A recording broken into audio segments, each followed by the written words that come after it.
Está começando mais um programa do Justificando. Sejam muito bem-vindas e bem-vindos, amigas e amigos do Just.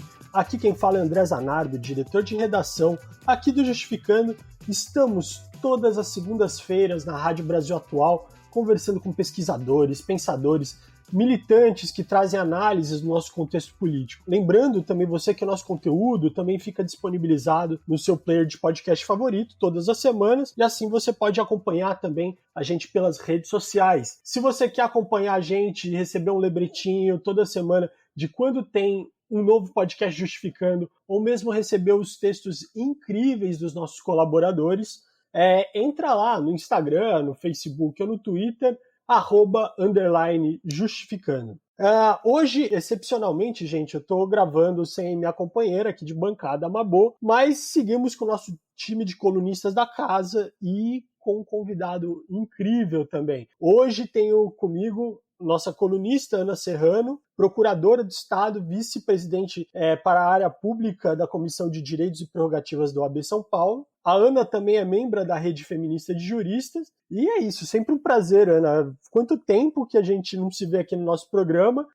Fazer aquela pergunta básica que a gente faz quando o pessoal volta da quarentena. Como é que você está se sentindo aí nesse período de quarentena? Oi, gente. Oi, André. É um prazer estar aqui de novo com vocês, conversando um pouco aqui, ainda mais com o Pedro, que vai ter muito a trazer. A quarentena está difícil, acho que para todos, né? É um momento de tristeza muito grande, triste a situação do Brasil, a situação do mundo, né? E a gente está tentando sobreviver aí a essa quarentena. Beleza, gente. Todo mundo assim mesmo. E temos aqui conosco outro colunista, grande colunista, que sempre é presente também, Márcio Sotelo Felipe, que é ex-procurador do Estado, mestre em Filosofia do Direito. E o Márcio está bombando nas redes sociais nesse último mês, está postando as últimas análises aí. Vale sempre acompanhar o Márcio, hein, gente? Márcio, como é que você está? Oi, André, tudo bem? Beleza. Bem Já passa a sua rede social aí, já fiz o jabá, agora você tem que terminar. Tá certo. Então, prazer aqui estar de novo com você no podcast e hoje, especialmente, né, com duas pessoas muito queridas, o Pedro e a Ana. A Ana é minha colega de procuradoria, trabalhamos juntos na mesma sala, né, dividimos sala, e uma pessoa de grande competência. São dois irmãos, né, de grande competência jurídica. O Pedro, todo mundo está vendo quem é o Pedro hoje nessa crítica. Ele se tornou uma das principais vozes a defender princípios, esclarecer, iluminar as pessoas, colocar as coisas no lugar. O Pedro está desempenhando um papel muito importante. Ultra necessário, né? Mas, e aí, qual que é a tua rede social? Como que a gente acha no Twitter? No Twitter, eu sou @MSFelipe. Felipe com 2 P's, né? Com 2 P's. E no Instagram, eu sou Sotelo Felipe. É isso aí, gente. No Facebook vocês já sabem como acha. Ana, como é que te acha? Bom, eu estou no Instagram como Ana com 2 N's, _ Cândida, _ Serrano. Acho que e no Facebook, agora no Twitter eu quase não entro, viu, André? Eu preciso dar uma olhada. Não, tá tudo bem. Tem a conta, mas eu entro de vez em quando. Eu acho que é Ana também, com 2 N's, Cândida, né?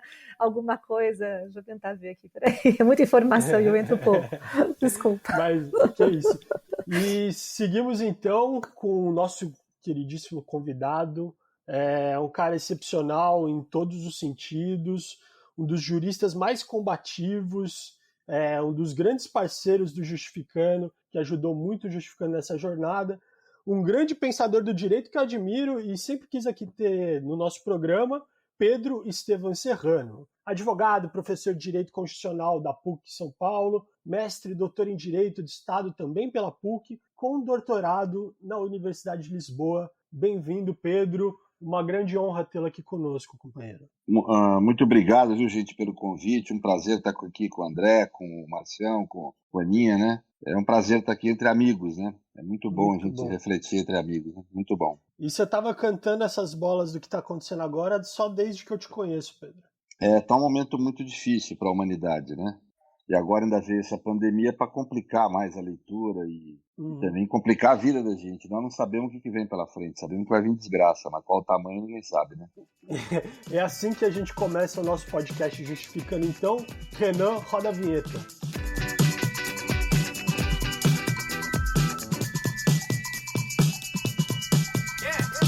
Então, Pedro, como a gente estava falando, você é um dos grandes estudiosos aí do estado de exceção. Já faz um grande tempo que é buscado não só por intelectuais, mas pela grande mídia e por diversos pensadores para mostrar um pouco sobre o que está acontecendo no Brasil e no mundo. E eu acho que a primeira pergunta ela é um pouco mais geral, né? Porque eu gostaria de escutar de você a sua leitura desse cenário. Você, como especialista em estado de exceção, quando você entendeu a pandemia mundial, quais foram os alarmes mentais aí que ressoaram na sua cabeça no pensar esse panorama internacional e brasileiro? Acho que considerações que a gente tem que monitorar nesse momento? Não, eu creio que são assim, nós temos uma situação mundial e uma situação no Brasil atípica, né? No plano global, uma pandemia dessa, no plano, vamos dizer, jurídico, político, constitucional, eu diria assim, ela traz sempre alguns alertas, né? O alerta principal é de que a pandemia não seja usada, vamos dizer, para proporcionar mecanismos autoritários, né? Quer dizer, porque guerra, grandes catástrofes, não é incomum na história serem utilizadas para fins de disputa política, para eliminar inimigos internos, para realizar repressões, autoritarismos e tal. Então é evidente que quando você vê a situação do plano global, você tem esse receio. E aqui no Brasil surgiu uma situação absolutamente atípica, que é a situação contrária a isso. Não é quando o Estado ou o governante abusa dos poderes extraordinários que tem por conta que lhes são atribuídos por conta da situação de emergência, mas quando ele não os exerce. E, vamos dizer, e ao não exercê-los, vamos dizer, não garante, não exerce, vamos dizer, não exerce seus deveres de garantia da vida e da saúde da população, que é o dever primeiro, e clássico, né? O Marcião está aí, é o maior especialista que conhece em filosofia do direito, em estudo do Estado no plano histórico. É uma das funções, o Estado nasceu para isso, né? Para garantir a segurança, a vida, a saúde das pessoas, né? Antes até, vamos dizer, o Estado como semente, como quando começam lá na Idade dos Metais a surgir as primeiras cidades fortificadas, né? Logo depois da Idade da Pedra, né? O espírito é esse, né? Garantir a saúde, a integridade, a segurança e tal. Então, o Estado claudicando em exercer a sua função primária, né?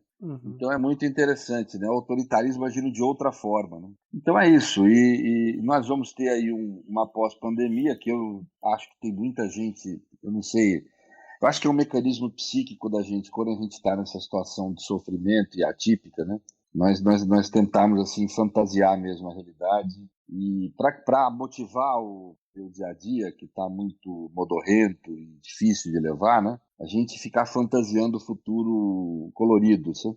Mas na realidade nós devemos, se a gente for observar a história, nós devemos ter um pós-pandemia extremamente perigoso, extremista, muito ruim para a humanidade. Não só no plano econômico, como político, social, né? Em geral, essas pandemias dão vazão ao surgimento e ao crescimento dos extremistas, né? Em especial extremistas autoritários, totalitários, de extrema-direita, etc. Então, eu creio que nós devemos ter um período muito difícil para o mundo no plano econômico e político.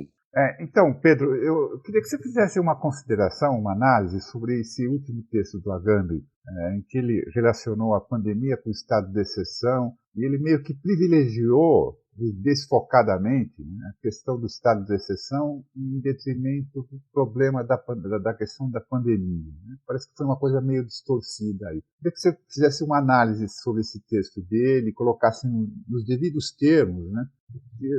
Como é que se relaciona a questão do estado de exceção e da pandemia hoje? Onde é que está o limite? Né? Onde é que o Agamben errou? Se é que você acha que ele errou, eu acho que você acha que ele errou. Bem, o meu trabalho não é no plano da filosofia política, como é o trabalho dele, né? Então, na realidade, eu li Agamben, não sou especialista no pensamento dele, né? Mas óbvio que o meu trabalho dialogou com ele, como você falou. O meu trabalho é mais no campo, vamos dizer, jurídico, teórico do Estado, jurídico e teórico do Estado no plano instrumental. Interessa mais a instrumentalização mesmo. Como é que se dá autoritarismo no século XXI, como é que ele se realiza e como é que o direito se comporta em relação a isso.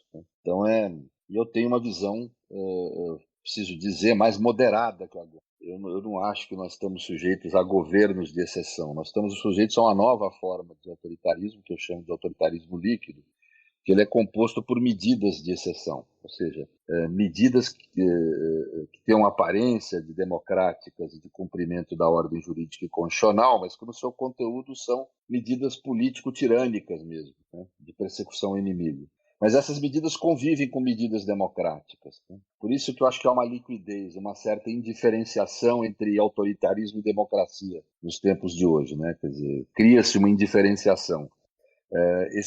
Vamos dizer, essas formas de vida convivem no mesmo espaço, né? Agora, o que eu achei do texto dele, eu acho complexo, porque, de um lado, me parece que realmente ele acaba, vamos dizer, eu vou ter que ser franco aqui, uma primeira impressão que me deu é que ele quer subordinar os fatos à teoria dele, não produzir uma teoria em torno dos fatos, entendeu? Nesse momento, né?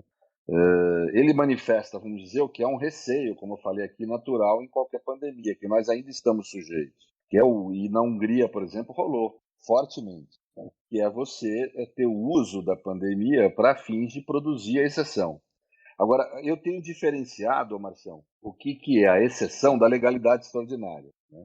E essa nome legalidade extraordinária eu tenho usado exatamente para distinguir, porque estado de exceção é uma palavra que se transformou numa palavra de vários sentidos, né? Ela não é com um sentido unívoco, né? Ela não tem um sentido unívoco. Porque tem países que usam a expressão nas suas constituições de estado de exceção para designar algo semelhante ao nosso estado de sítio. Então eu tenho usado duas expressões, estado de exceção e legalidade extraordinária, com sentidos diversos. Estado de exceção ou medidas de exceção tem por característica no plano jurídico a suspensão do direito e dos direitos, ou seja, são fenômenos anômicos, fenômenos que não são, em que você tem o agir estatal não regulado por norma. O governante atua com base numa vontade autônoma, né, não numa vontade heterônoma que é própria do Estado democrático de direito. Então essa é uma característica relevante, é o que marca o autoritarismo, né? E leva, vamos dizer, a uma submissão da Constituição ao poder político, que decide quando a Constituição deve ser aplicada ou não, né? Portanto, há uma superioridade da vontade política autônoma em detrimento, vamos dizer, da ordem jurídica da Constituição. Isso é diferente da legalidade extraordinária. A legalidade extraordinária, que a gente tem chamado, o Lênin acabou adotando essa nomenclatura também, ela significa a forma como o Estado democrático de direito reage a situações de emergência. Porque o Estado democrático de direito, as constituições sabem que algum dia vai surgir uma situação de emergência. Isso faz parte da vida, né? Da vida humana, né? Por exemplo, os séculos passam, todo século tem duas, três grandes emergências desse tipo que a gente está enfrentando, né? Sanitárias, né? Isso rola, né? Então você precisa ter, o Estado de Direito sabe disso, e foi aperfeiçoando com o passar dos tempos, da modernidade, foi aperfeiçoando instrumentos, né? Por exemplo, eu vou dar um exemplo, para situações de guerra e de desordem pública, você pega o estado de sítio há um século e meio atrás, ele era um instituto muito menos aperfeiçoado que hoje. E eu falo aperfeiçoado em termos democráticos, etc. Tal. E isso o Agamben não consegue considerar, eu acho, porque ele tem uma visão mais radical mesmo, ele deseja essa visão, né? Ele não consegue enxergar que existe uma legalidade extraordinária, né? Que o Estado democrático de direito ele é preparado para enfrentar essas situações. Quando há o abuso, quando há o autoritarismo a título de combater uma pandemia dessa, por exemplo, como há na Hungria, é uma vontade política que age aí. Não que o Estado de Direito não tenha ferramenta, o Estado de Direito não tenha ferramenta, não tem instrumental para isso, né? E a legalidade extraordinária, ao contrário do estado de exceção, ela não é anômica. Ela é o Agamben usa a expressão no livro de estado de exceção, direito especial. Quer dizer, ele é um regime jurídico especial aplicável para uma situação extraordinária, né? Um regime jurídico extraordinário para uma situação extraordinária, né? Ou seja, há norma, há princípio, há normatividade comandando a ação estatal, né? E o Brasil acabou se tornando um grande exemplo disso. Por quê? Porque nós podemos dizer hoje que o governo federal não cumpre essa normatividade por omissão. Se ele é omisso, é porque há um dever de agir. E se há um dever de agir, é porque ainda há Estado de Direito. Há normatividade, não há anomia. O que nós estamos querendo dizer quando nós criticamos o governo federal porque não está agindo no sentido de preservar a vida e a saúde das pessoas, é que ele tem o dever de preservar a vida e a saúde das pessoas, né? E, aliás, eu acho que a legalidade extraordinária impõe um conceito importante. Se no Estado de Direito, na situação de normalidade, nós devemos falar que há um dever de agir do Estado amalgamado à noção de poder, né? Ou seja, o poder deve ser compreendido como um dever de agir, como competência e não direito subjetivo, né? Como vontade heterônoma e não vontade autônoma, com muito mais razão numa situação de emergência. Há uma intensificação do dever de agir. A autoridade tem muito mais deveres do que poderes e prerrogativas, né? As tais prerrogativas extraordinárias que são atribuídas às autoridades, elas na realidade são deveres extraordinários, né? E o Brasil vive um momento dramático em relação a isso, porque nós temos um presidente que está absolutamente omisso em relação ao cumprimento desses deveres. Mas em relação à Gâmbia, há essa primeira dimensão, portanto, que eu acho que ele não considera a existência de, vamos dizer, de legalidade, de constituição, de princípios que são, vamos dizer, próprios para uma situação extraordinária. Por exemplo, é estranho, porque no estado de exceção, ele reconhece, por exemplo, que a guerra é uma situação juridicamente regulada, que não é estado de exceção. O estado de sítio, para ele, por exemplo, não se confunde com o estado de exceção, ou o estado de guerra da Inglaterra, por exemplo. Por quê? Porque a guerra tem um regime jurídico especial, né? Ele reconhece isso em relação à guerra, mas não conseguiu reconhecer em relação à pandemia. Essa é uma dimensão. A outra dimensão que eu acho que ele coloca, que é muito mais complexa e interessante, é de que nós estamos num mundo que nós temos que tomar, que mudou muito, né, do século XVIII, XIX para cá, em que nós estamos muito pautados pela ciência e por uma visão instrumental de ciência, aquilo que Frankfurt criticou, etc. Né, e que nos leva a entender uma certa compreensão filosófica da vida, e que aí é negativo mesmo, né, tem alguma razão, que é, vamos dizer, uma lógica de valorizar a vida apenas como vida nua, como existência, e não a vida como valor. O Brasil, por exemplo, atravessa brutalmente esse problema agora, no segundo tema que nós vamos enfrentar, que é o problema aí das vidas iguais, né? Quer dizer, em que a elite vai atrás da sua vida nua, da sua existência, né? Mas uma vida sem valor moral, porque a sobrevida da nossa elite vai ser à custa da morte de milhares de pobres, né? E que sentido tem de sobreviver assim?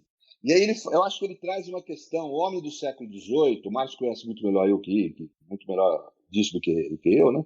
O homem do século XVIII, por exemplo, era um homem que vivia por valor. Não interessava a ele viver se ele não cumprisse certos valores, vamos dizer, da existência, né? E nós perdemos isso. Hoje vale a existência pela existência, como vale a grana pela grana, como vale a dimensão material pela dimensão material, como o prazer nos escraviza, vale o prazer pelo prazer e não, né, o prazer como submisso ao meu desejo, quer dizer, ou seja, é legal viver o prazer, né? Mas só que não é legal ele nos escravizar, né? Ou seja, onde o prazer não é visto como uma forma de liberdade, mas uma escravidão. Então, tudo isso reflete um modo de vida que a gente está construindo, em que a ciência, queiramos ou não, tem um papel negativo. Ela tem um papel positivo, mas ela também tem um papel negativo, né? Como tudo que é humano. E o elemento negativo é isso, vamos dizer, nos estabelecer paradigmas de visão do que é a vida e do que é a sociabilidade em torno de uma visão estritamente, vamos dizer, da vida como existência material, como pura sobrevivência, como vida nua, e não vida coberta por valores, vamos dizer assim. Essa crítica ele faz, né? Eu acho que é correta.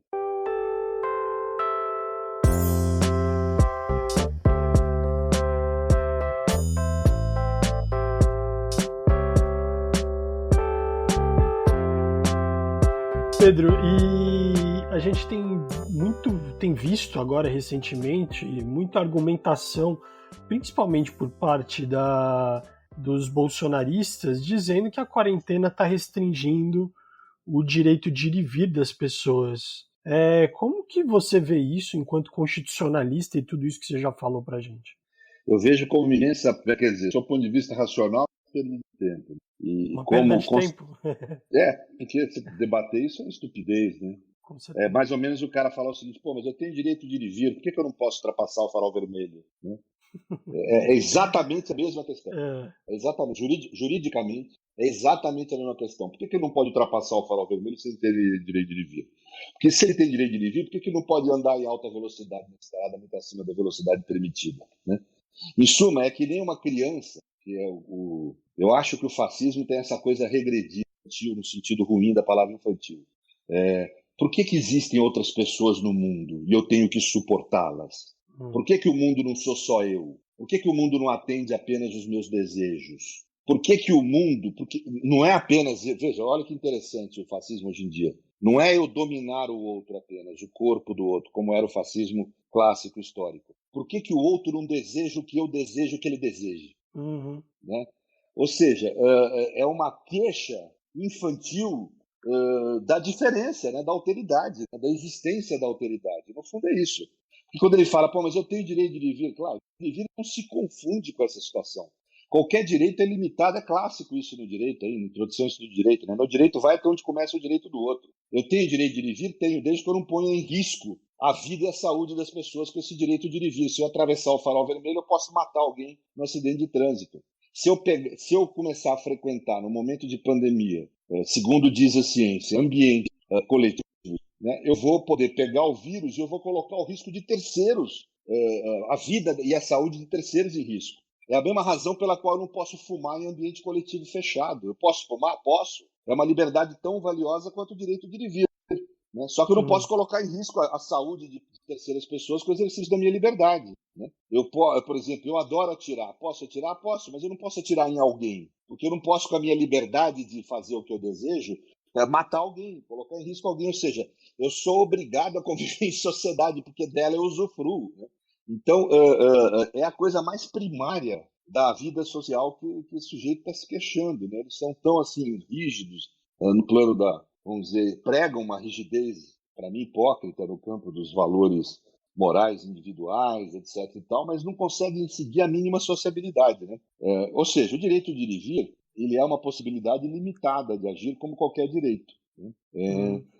Ele é limitado pelo direito dos outros. Se o meu direito de ir e vir como terceiros, a saúde e a vida devem preponderar nesse momento. Né? Sim, então eu não tenho direito de ir e vir, não é verdade. Eu não tenho direito de ir e vir que possa prejudicar a saúde ou a vida de terceiros. Isso é óbvio, né? É uma obviedade. Pedro, tem aquela passagem famosa do Oliver Wendell Holmes, juiz da Corte Suprema Americana. Americana, né?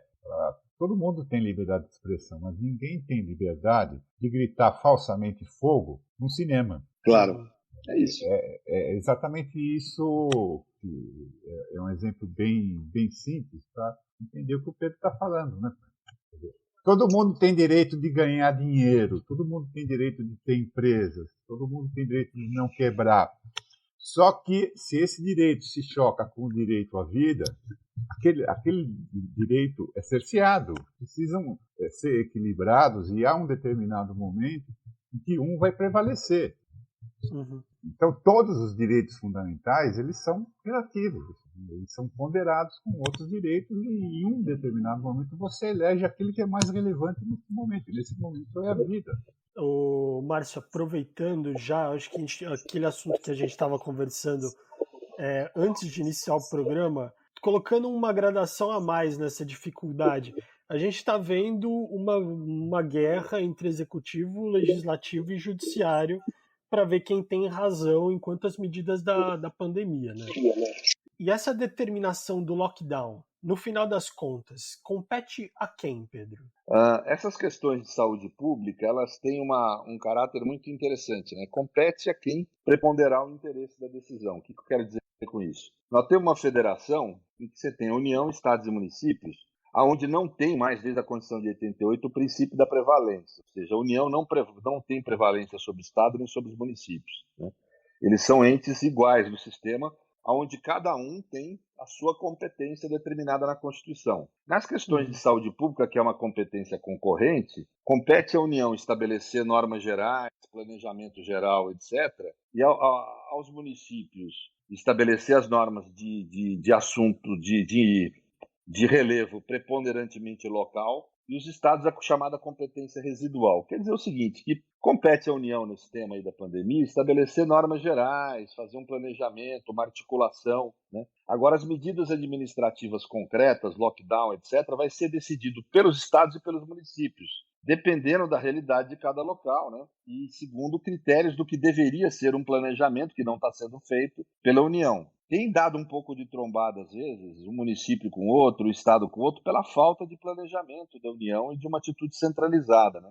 Eu não quero, de novo, dar exemplo disso, mas na questão que a gente levantou dos leitos, por exemplo, foi muito falado da requisição de leitos privados para você unificar o sistema, o que é correto. Mas também serviria para você resolver problemas no sistema público, no interior dele, se você tivesse uma fila única gerenciada pelo SUS. Resolveria, por exemplo, certos conflitos que estão havindo entre estados e municípios, e entre estados, né? E isso está havendo porque exatamente pela omissão do governo federal, que não cumpre o seu papel de coordenação geral, de planejamento. Quando emite uma norma, emite como hoje, uma norma que busca interferir na competência dos estados e dos municípios para boicotar, vamos dizer, os atos de prevenção da vida e da saúde de natureza sanitária, né? Explica um pouco o que está acontecendo. Houve um decreto do presidente da República considerando atividade essencial academia de ginástica, salão de beleza, né? E onde ele foi no Twitter hoje declarou claramente a intenção dele é deixar as pessoas voltarem a trabalhar, voltar a ter condição de ganhar dinheiro, de ter atividade econômica, né? É boicotar o isolamento social. Me pareceu claro, porque ele fala que a intenção dele é propiciar a todos que voltem a trabalhar. Como é que foi a estratégia dele? Ele pega atividades que evidentemente não são essenciais, como salão de beleza, etc. E lhes dá caráter de essencialidade. Fala, essas atividades são essenciais, têm que permanecer abertas. É uma forma dele, através do decreto, tentar, é uma tentativa, não vai funcionar, mas tentar obstaculizar os mecanismos sanitários que os estados e municípios estão usando para poder preservar a vida e a saúde, o isolamento, etc. Né? Ele está tentando perturbar o isolamento, criar obstáculos a esse tipo de conduta, né? Eu queria fazer uma colocação nisso, até porque, por exemplo, essa determinação, para dar o exemplo do salão de beleza, o Estado ainda está sujeito a um decreto estadual. Quer dizer, então ele põe um decreto federal que não sobressai em relação ao que prevalece o decreto estadual do Dória, não, Pedro? Eu não tenho dúvida, porque o fato de você ter uma permissão a nível federal não obstaculiza a ver a proibição local. Mas eu não estou nem questionando essa questão técnico-jurídica. Eu estou discutindo a intenção dele mesmo. Você vê o Twitter dele hoje, é claro, a intenção dele é boicotar mesmo, é criar problema, é perturbação, né? Ou seja, o dono do salão de beleza vai ter um argumento para ir para a justiça contra o governo do estado para falar que isso foi objeto de norma geral, que é competência da União. Vai discutir em juízo a questão, né? É perturbar, vamos dizer, os mecanismos sanitários de preservação da vida e da saúde. E ele declara isso claramente no Twitter dele, na medida em que fala que ele quer propiciar mesmo que as pessoas voltem a trabalhar, voltem a circular, etc. Ele declara isso expressamente, não há pejo, não há nenhum tipo de... Está pregando, está utilizando da competência dele para promover uma desobediência civil em relação às ordens das autoridades sanitárias do Estado e dos municípios. É terrível isso, terrível. Então, Pedro, quando ele estava comentando, né, sobre a questão do dever de agir do Estado no meio de uma pandemia, ele mesmo citou como exemplo, né, a questão do projeto Vidas Iguais. Né? O Pedro foi um advogado, né, de uma ação judicial promovida pelo PSOL, em que falava da disponibilidade, né, de uma fila única para os leitos. Então, acho que é interessante o Pedro comentar um pouco sobre isso, sobre esse dever de agir. Principalmente por quê? Porque se você olhar algumas pessoas quando falam a respeito desse assunto, né, os estados, por exemplo, comentam sobre isso, falam o seguinte, mas o estado pode requisitar leitos se ele achar necessário. Então, o Poder Público Estadual, por exemplo, pode requisitar leitos. Por que submetê-lo a uma fila única? Então, eu acho isso interessante o Pedro falar um pouco desse projeto, dessa ação judicial e do entendimento que ele tem a respeito desse projeto Vidas Iguais. Bem, vamos dizer assim, o instrumento de constituir a fila única é a requisição mesmo. Só que você, na nossa opinião, deveria pôr esses leitos à disposição do SUS para que ele organizasse uma fila única, porque ela teria duas funções. Isso quem fala não sou eu, são os estudos que nós apresentamos. Nós apresentamos um estudo de Harvard, feito aqui para o Brasil, estudos da USP, e agora saíram estudos do FMEG e do próprio Conselho Nacional de Saúde, nesse sentido que eu vou falar, né? Considerando que a fila única é essencial por duas razões. Primeiro, você tem no Brasil cerca de 2,6 leitos de UTI para cada 10 mil habitantes, o que não é um número irrazoável no plano global, é mais do que a França, é mais do que o Reino Unido, né? Mais do que a Alemanha. Agora, o problema é que esse número de leitos ele é mal distribuído socialmente e geograficamente, no plano interno. Socialmente, porque 44% desses leitos são postos para servir 3/4 da população, enquanto 56% dos leitos de UTI do Brasil são postos para servir 1/4 da população, que é quem tem convênio ou dinheiro para pagar. Ou seja, você tem a maior parte dos leitos de UTI postos à disposição da menor parte da população. E isso é algo razoavelmente grave, porque você trata as vidas concretamente de forma desigual. A vida de quem tem convênio vale mais do que a vida de quem não tem convênio. E segundo esses estudos, isso daria uma diferença mínima, no melhor quadro, mínima, de 14 mil vidas. Nós vamos perder 14 mil vidas a mais por não termos adotado esse sistema. E veja, é um sistema moderado em relação ao que foi adotado na Europa, semelhante ao dos Estados Unidos.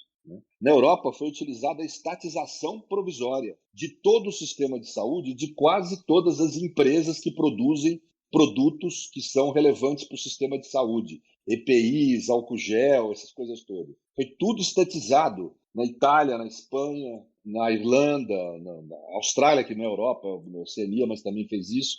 Ou seja, é uma medida mais moderada do que isso. Você requisitaria pagando esses leitos e colocaria sob a gerência única do SUS.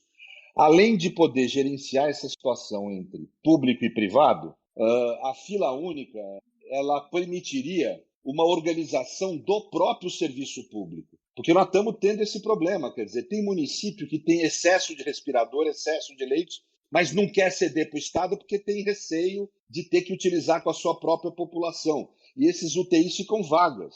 Tem estados que têm agora respiradores mais do que disponíveis, enquanto outros têm gente morrendo. Então, e nós temos também uma desigualdade que não é só social, ela é regional. Você tem estados do país que têm, em relação à sua população, uma proporção muito menor de leitos do que a média geral. Então, isso exige um planejamento a nível federal. Os governos de Estado, a impressão que me deu é que eles estão com receio de perder poder. Isso é um equívoco tão grande quanto o de Bolsonaro. Quer dizer, nós entramos com a ação e o que mais me surpreendeu é que as procuradorias de todos os estados brasileiros foram contra a nossa ação. Quer dizer, eles querem deixar cada estado decidindo o que fazer.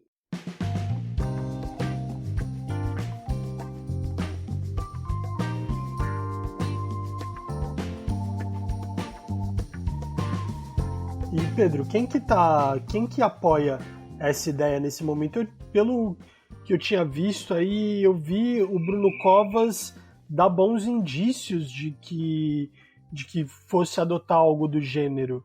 Procede ou não? O Bruno foi o sujeito aqui no estado de São Paulo, a autoridade mais atuante nesse sentido. Nós temos também governos de estado, como o do Ceará, do Nordeste, outro do Nordeste, esqueci agora, não me lembro se é Paraíba ou se acho que é Paraíba ou Alagoas, eu não lembro se é Paraíba ou Alagoas, um dos dois adotou isso. Quer dizer, você tem um estado ou outro, Maranhão adotou, você tem um estado ou outro adotando, mas a realidade é que isso não é o adequado, né? Eles estão requisitando leitos, pagando os leitos e utilizando, resolve ali o problema emergencial deles. Mas você não tem um planejamento e uma ordenação a nível global, né? Você não resolve o problema geral. E é um problema grave, porque e os argumentos são muito ruins, em contrário, né? Mas o sistema de saúde privado está lotado. Mas o sistema de saúde ele entra em colapso depois que o sistema público entrou e ele sai do colapso antes do sistema público sair. Ou seja, essa fila única permitiria você usar os leitos vagos antes e depois, entendeu? Isso significa, no mínimo, mais de 14 mil vidas.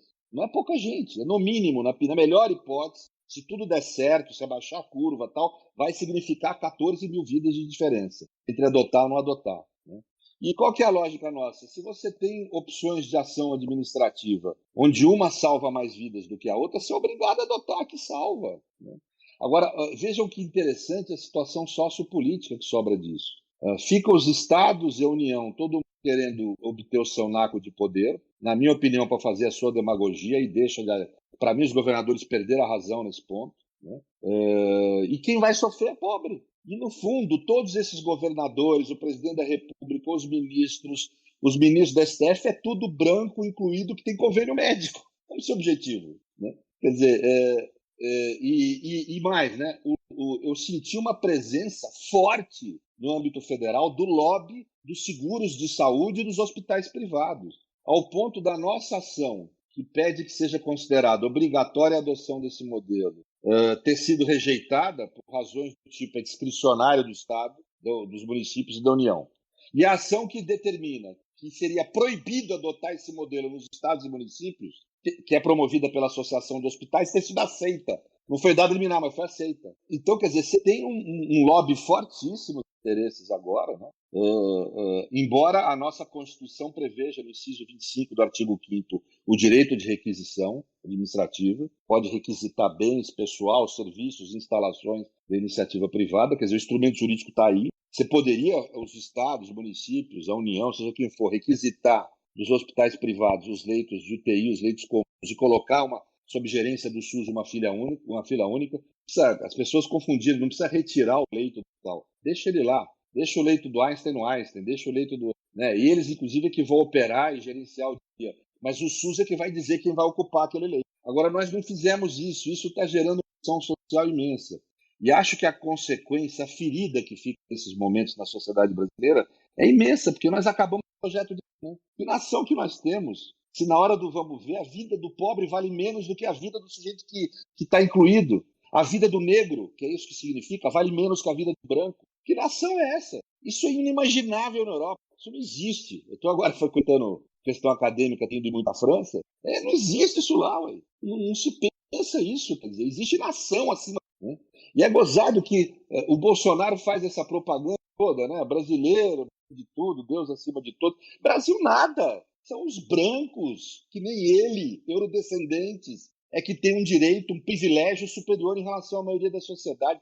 Há uma absoluta insensibilidade de todos os poderes e de todas as esferas da federação a essa questão, que é a mais candente que a gente tem nessa crise, que é a lógica de que as vidas não podem ser desigualadas. Num momento de crise como essa, a vida de um sujeito pobre vale tanto quanto a vida de um sujeito que tem convênio. O Estado, a comunidade, a sociedade brasileira não pode privilegiar essa vida como mera existência. Nós temos que ter valor, nós temos que ter dignidade. Nós perdemos a dignidade quando nós não adotamos essa política. A elite brasileira está silente, ninguém fala nesse assunto, nem direita nem esquerda. Nós conseguimos o PSOL, que teve coragem de assumir isso. Nenhum outro partido de esquerda quis assumir essa briga.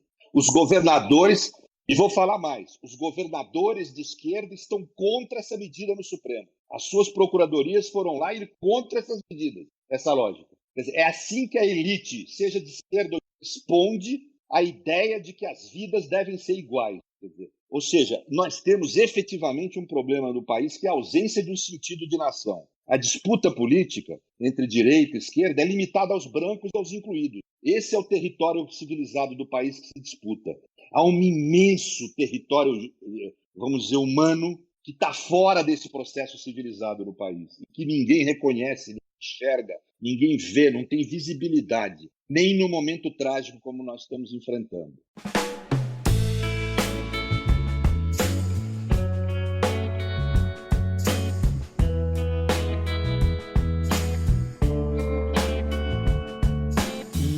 Pedro, como que fica essa situação desses lobbies, lobbies empresariais pelo país que vão tentando modificar os rumos dessa crise que está acontecendo, tendo, por exemplo, essa ida aí dos empresários ao STF junto com o Bolsonaro e conseguiram assim, uma entrevista com o Toffoli em 15 minutos, e eles foram fazer pressão dentro do judiciário. Como que você vê esse tipo de atuação?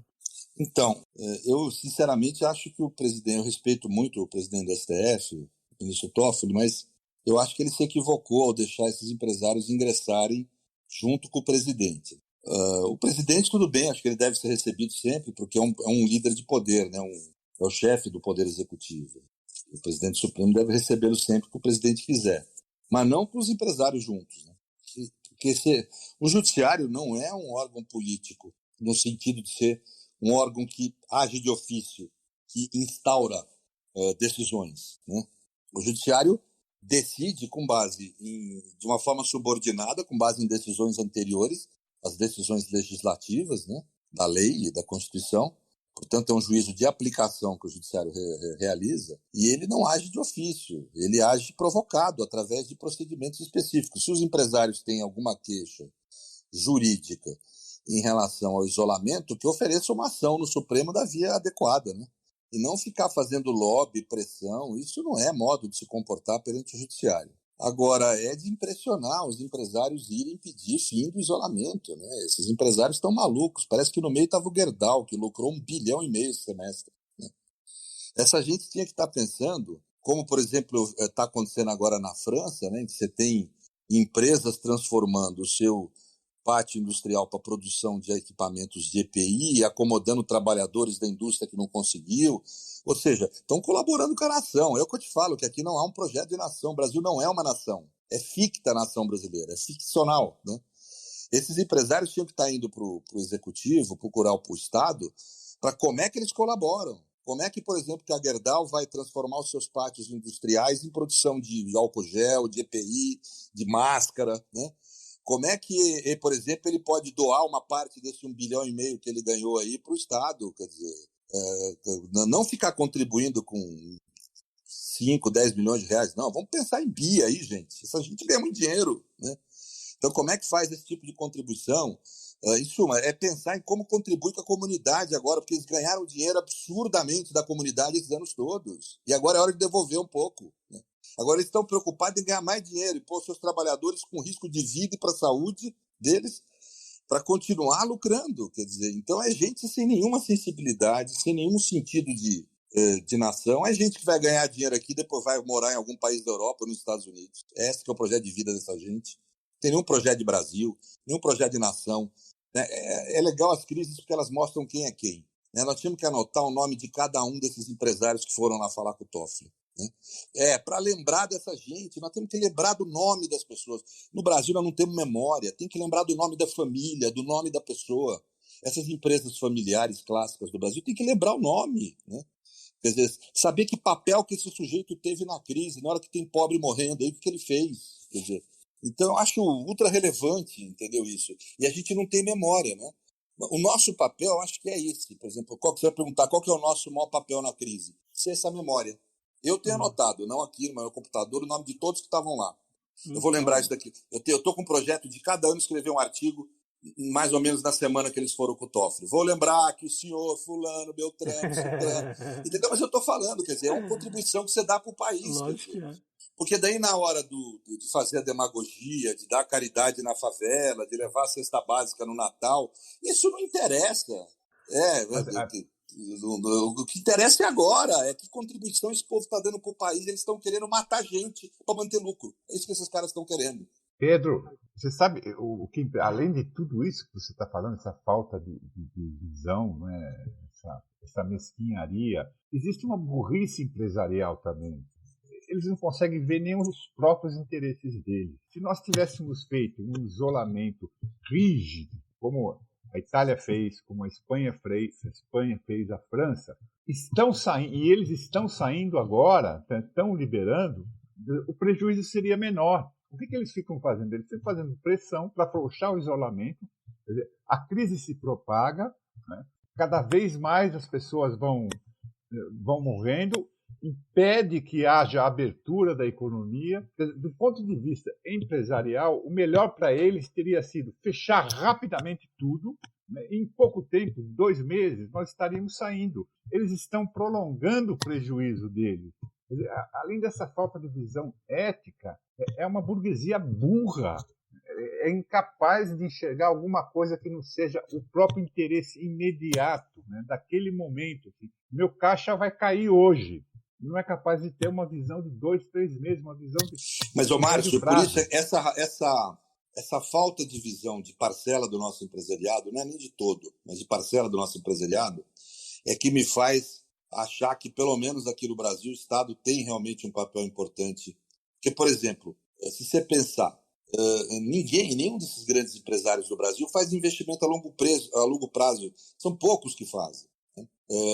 Se não fosse Getúlio, se não fosse o Estado brasileiro, nós não tínhamos mineração nacional. Se não fosse o Estado brasileiro, não tínhamos Petrobras, né? Não tínhamos exploração de petróleo, porque são investimentos de longo prazo. Eles querem agora se apropriar desse investimento do Estado, né? Mas foram investimentos de décadas, né? Isso não existe no Brasil, é tudo no curto prazo, é querer ganhar para hoje, para mim morar em Miami ou em Portugal, alguma coisa assim. Quer dizer, é isso, o cara não tem um projeto de nação, não tem um projeto de país, não imagina a empresa como um instrumento da nação, né? Então é gente que pensa curto. Como falava o Santiago Dantas, nós temos a pior elite do mundo, né? O Darcy Ribeiro também, nós temos horrível, violenta, ignorante, egoísta, contra a nação, contra o povo, né? Que deseja sair do país, tem ódio do país. Não tem só ódio do pobre, tem ódio do país, né? Quer dizer, então é essa gente, cara, que estava ali querendo bater na porta do Supremo para pedir para o Judiciário acabar com o isolamento, inclusive num ato muito ignorante. O Judiciário não pode agir de ofício, né? É uma estupidez estar ali, né? Que o presidente da República, que é um capitão aí, que era tenente no fundo, que foi expulso do Exército, tem esse tipo de ausência de lucidez, de informação, até que eu posso entender, né? Agora, que empresários assim, de gabarito tenham esse tipo de visão, é surpreendente. A ignorância e o déficit cognitivo, além do déficit moral, ético e político, né? Déficit cognitivo. Tem um episódio do Getúlio, que é bem isso que você está falando, e mostra que o fenômeno da estupidez da burguesia brasileira não é novo. Em um certo momento, alguns empresários foram falar com o Getúlio ouviu pacientemente, né? Foram reclamar de alguma coisa que eles achavam que estava atrapalhando naquele momento. Depois que os empresários saíram, o Getúlio comentou com alguém que estava do lado: esses caras são muito burros, eu estou tentando salvar eles e eles não entendem. Mas é isso mesmo. Nessa linha, até a política econômica do governo atual, para o empresariado que não vive do rentismo, ela é negativa. Porque o Estado sempre fomentou a economia no Brasil. E os projetos. Sim, né? Então, esse foi o papel que o Estado assumiu claramente, né? Claramente. A partir da Revolução de 30, né? O papel do Getúlio foi esse, foi de organizar o capitalismo brasileiro, né? E dar uma visão estrutural para o capitalismo brasileiro, né? Mas isso é o que o Pedro está falando, né? Você está falando também, é o papel do Estado, né? Eu acho que tem um profundo processo cultural e político aí, histórico. Nós temos uma mentalidade, um paradigma de sociabilidade colonialista, quer dizer, em que esses eurodescendentes que somos nós estamos aqui para poder sugar o que puder daqui e voltar para o nosso lugar de origem. Mesmo que estejamos 4 gerações de diferença. Mesmo que esteja 100 anos aqui, 200 anos, não interessa. Quer dizer, é como se existisse um lugar de origem nosso, nós brancos não pertencemos aqui, né? Nós estamos aqui só para explorar, por isso que tem que ser rápido, não pode ter investimento, né? A longo prazo, etc. É o que mata a gente, né?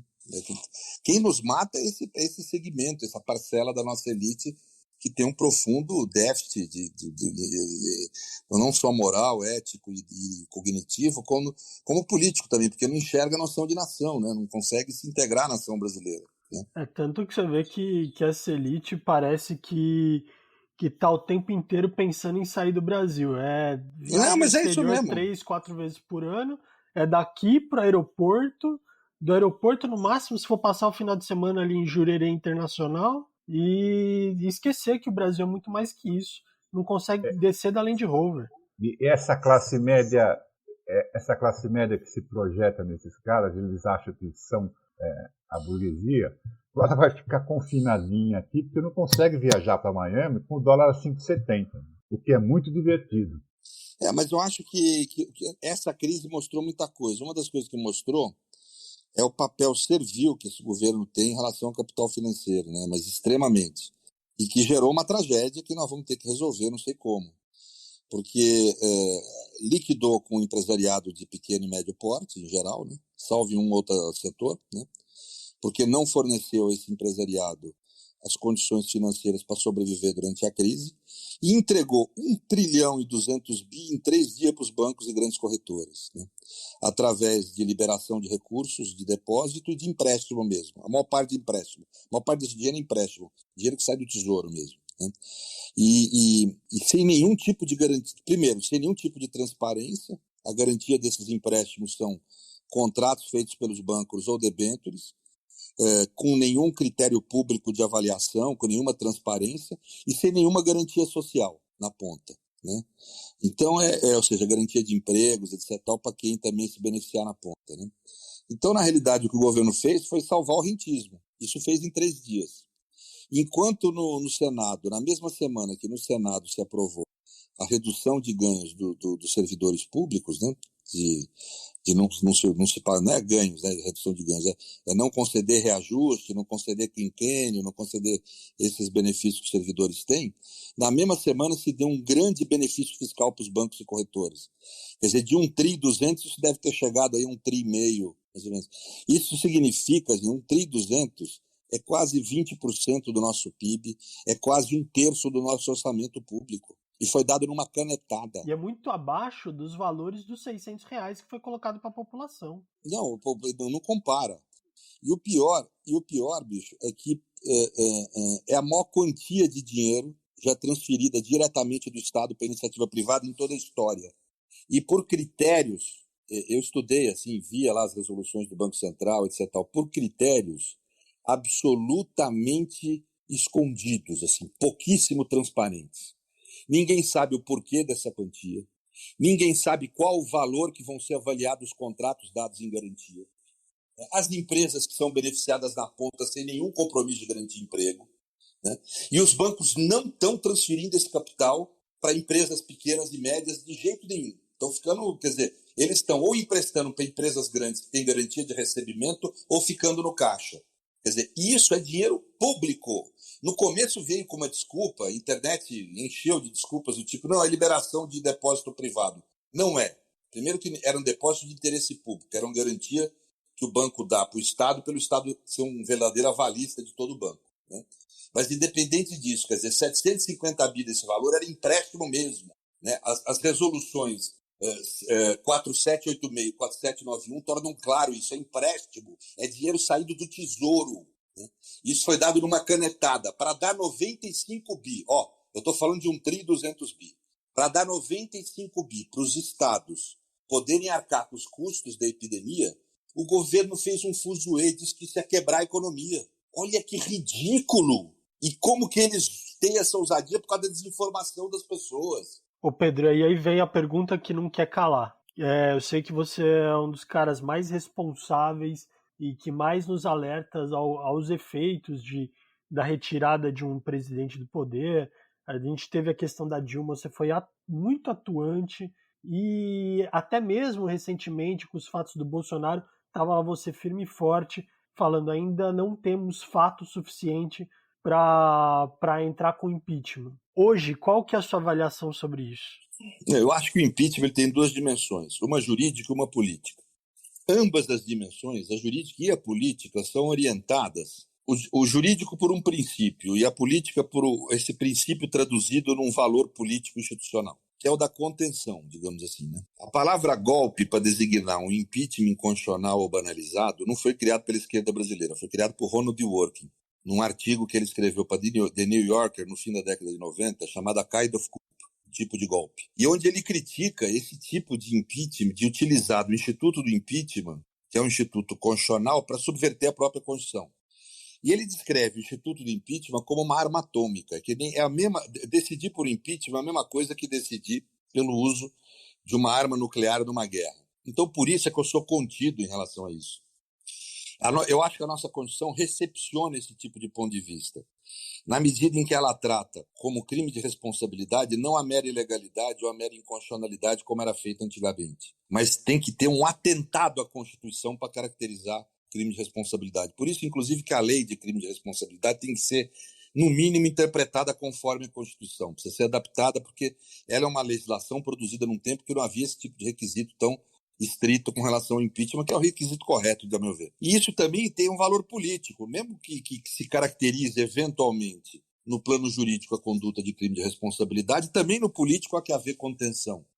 Então eu sempre tive esse ponto de vista, mas eu acho que no momento em que o presidente da República vai contra a orientação da ciência e com isso coloca em risco a vida e a segurança e a saúde das pessoas, isso é algo grave, isso é uma arma nuclear. isso mata tanto quanto uma bomba atômica. Então, aí eu acho que nós temos o cumprimento, vamos dizer, nesse episódio, eu acho que é o único episódio que eu vejo de cumprimento do requisito jurídico do impeachment. A questão política eu sei que é mais complicada porque tem uma dificuldade de você conseguir parlamentares, etc. Mas, de qualquer forma, eu vou te dizer o seguinte, mesmo que o impeachment hoje não seja viável politicamente, eu não vejo motivo do Legislativo não ter aberto uma investigação, tanto no assunto do Covid, quanto no assunto do Moro, das denúncias contra Bolsonaro, etc. Não há motivo para não ter investigação, que são 2 fatos gravíssimos. E CPIs poderiam ter sido abertas nesse sentido. O que me leva a acreditar o seguinte, o Legislativo nosso está omisso em relação ao que está ocorrendo no país. Está extremamente omisso. É um dos responsáveis por essa crise. Pedro, eu estou com a página... Nós estamos gravando, hoje é terça-feira, 17h30, né? Está estourando nesse momento, está estourando o vídeo da reunião ministerial, está passando na Globo News. E eu tô lendo aqui, abri a página da UOL, Brasília, o presidente Jair Bolsonaro vinculou a mudança do superintendente da Polícia Federal do Rio de Janeiro a uma proteção de sua família em reunião ministerial gravada pelo Planalto no dia 22 de abril, segundo pessoas que tiveram acesso à gravação. De acordo com esses relatos, Bolsonaro usou na reunião o verbo foder ao falar do impacto de uma possível perseguição a seus familiares. Não é possível que nós nos mantenhamos como uma sociedade politicamente organizada com fatos como esse, com o presidente da República como esse. Não dá mais.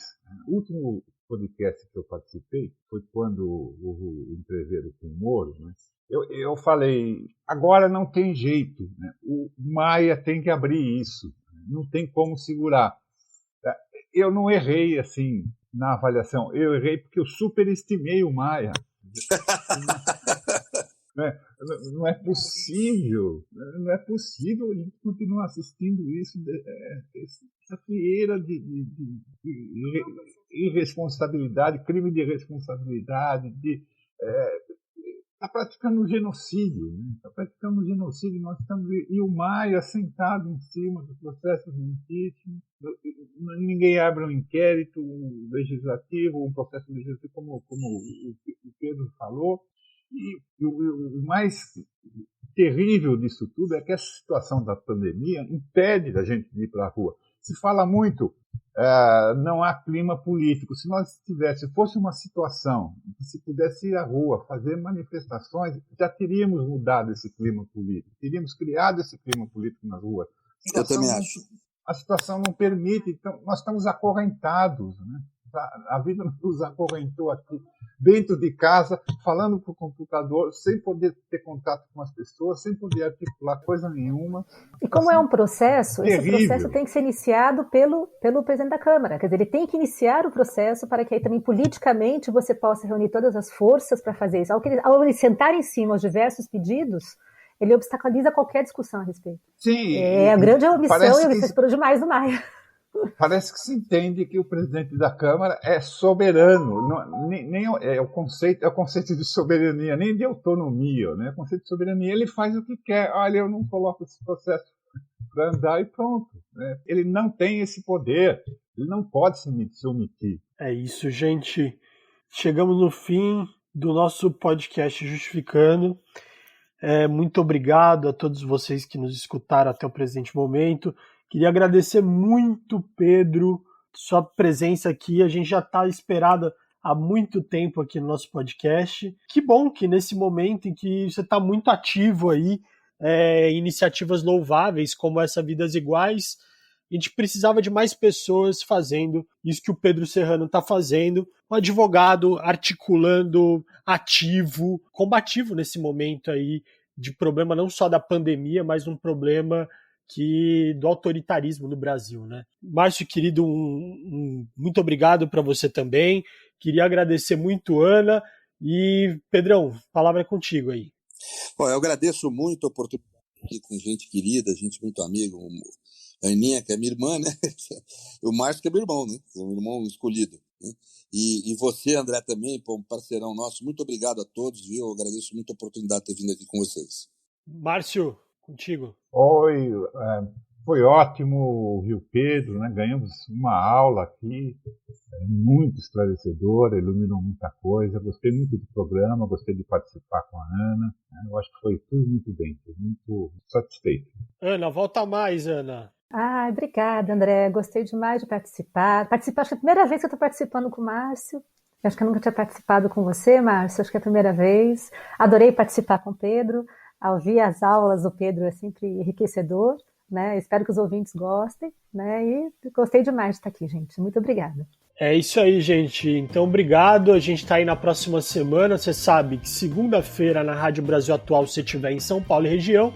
E nos players de podcast aí, lá para o seu final da semana, já tá batendo aí o sininho para você poder assistir o nosso podcast.